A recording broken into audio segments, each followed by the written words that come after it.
Bangladesh cricket দল অজস্র ব্যর্থতার মাঝেও যে ফরম্যাটটায় মিলত একটুখানি স্বস্তি, সেটাও এখন অতীত। 2 মাসের ব্যবধানে আবারও র্যাঙ্কিংয়ের 10-এ টাইগাররা। টেস্ট টি-20-র পরে একদিনের ক্রিকেটেও যেন কত অচেনা, এমনই অচেনা চোখ রাঙানি দিচ্ছে বাছাই পর্ব খেলার। সোমবার আইসিসির সবশেষ হালনাগাদ অনুযায়ী 10 নম্বরে অবস্থান বাংলাদেশের, রেটিং 77। তালিকার শীর্ষে ভারত, দুঃসময় কাটিয়ে 4-এ শ্রীলঙ্কা। আফগানরাও অবস্থান করছে 7-এ। অথচ বাংলাদেশ 2027 বিশ্বকাপে সরাসরি জায়গা পাবে কিনা তা নিয়েই করতে হচ্ছে হিসেব নিকেশ। পরবর্তী ওয়ানডে বিশ্বকাপ হবে 14 দলের। র্যাঙ্কিংয়ের শীর্ষ 8 দল জায়গা পাবে সরাসরি।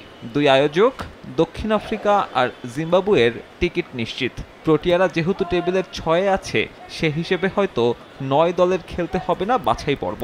প্রেক্ষাপটটা একই রকম থাকলেও বাংলাদেশের খেলতে হবে কোয়ালিফায়ার রাউন্ড। 2027 সালের 31শে মার্চের র্যাঙ্কিং অনুযায়ী করা হবে সে হিসেব। সে অনুযায়ী বাংলাদেশের সামনে এখনও আছে বেশ কিছু ম্যাচ। ফিউচার ট্যুর প্রোগ্রাম বলছে এর আগে টাইগাররা খেলবে 26 ওয়ানডে, যার মধ্যে 11টাই র্যাঙ্কিংয়ের অধস্তন দলের বিপক্ষে। অর্থাৎ যেসব ম্যাচে জিতলেও রেটিং বাড়বে সামান্য, আর হারলে ক্ষতি বেশি। অথচ বছর 2 আগেও এই ফরম্যাটে সেরা ছন্দে ছিল বাংলাদেশ। তামিম ইকবালের অধীনে 35 ম্যাচে 21 জয় পাওয়া লাল সবুজ শেষ 2 বছরে 34 ওয়ানডেতে জিতেছে মাত্র 9টি। যেখানে ভুগিয়েছে বেশি পরে বোলিং। 15 ম্যাচের 11 বারই রান ডিফেন্ড করতে পারেননি তাসকিন মোস্তাফিজরা।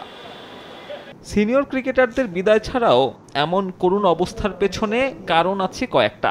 মানহীন ঘরোয়া ক্রিকেট আর নীতি নির্ধারকদের পরিকল্পনার অভাবে ভুগছে টাইগাররা। ওয়ানডে ক্রিকেটে ক্রিকেটার তুলে আনার মূল মঞ্চটা ঢাকা প্রিমিয়ার লিগ। তবে মার্চের গরম আর রমজানের মাঝে বোলাররা দিতে পারেন না সর্বোচ্চ। শেষ 2 মৌসুমে বিদেশি ক্রিকেটারের অন্তর্ভুক্তি না থাকায় প্রতিযোগিতা কমেছে আরও। দিবারাত্রির ম্যাচ না থাকায় আন্তর্জাতিক ক্রিকেটে ডিউ ফ্যাক্টর ভোগাচ্ছে বোলারদের। নতুন অধিনায়ক মেহেদী হাসান মিরাজের সামনে তাই এখন চ্যালেঞ্জটা বেশি। দলকে একই সুতোয় গাঁথতে না পারলে 10 দলের বাছাই পর্বে খেলতে হবে বাংলাদেশের। এর আগে কখনোই বাছাই পর্ব পেরিয়ে ওয়ানডে বিশ্বকাপ খেলেনি টিম টাইগার। সাব্বির মিথুন, সময় সংবাদ।